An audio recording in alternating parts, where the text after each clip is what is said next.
আসসালামু আলাইকুম রহমতুল্লাহ বরকাত। আমরা যারা কাতারে ব্যবসা করি অনেকের এই বিষয়ে অবগত না।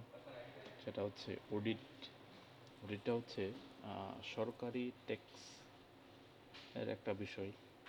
আপনি গত এক বছর অর্থাৎ জুন মাস থেকে এই মাসের জুন মাস পর্যন্ত এক বছরে আপনি এই যেই লেনদেন করছেন এটা শুধু পূর্বের এক বছরের আর কি, যে লেনদেন আপনি করছেন ওই লেনদেনের একটা হিসাব গভর্নমেন্টকে দিতে হয়।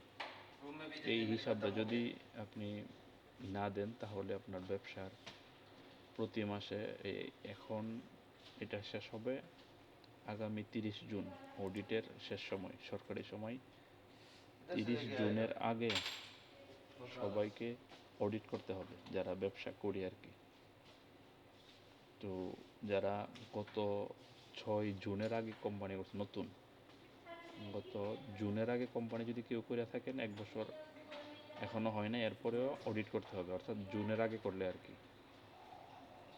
যদি জুনের পরে করেছেন তাহলে অডিট লাগবে না, কিন্তু জুনের আগে যারা যারা অডিট করছেন তাদের প্রত্যেকের অডিট করা জরুরি।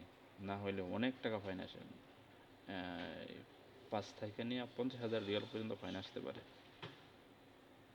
আপনার লাইসেন্স রিনিউ করতে পারবেন না, সিআর রিনিউ করতে পারবেন না, এরপরে ব্যাংকের যে অ্যাকাউন্ট করা থাকে ওইগুলি আপডেট হবে না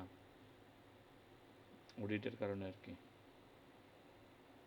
অতএব কেউ না করে থাকলে করে ফেলবেন জরুরি 30 জনের মধ্যে। আমরা এটা করি অডিট, আমাদের মাধ্যমে করতে পারেন ইনশাআল্লাহ।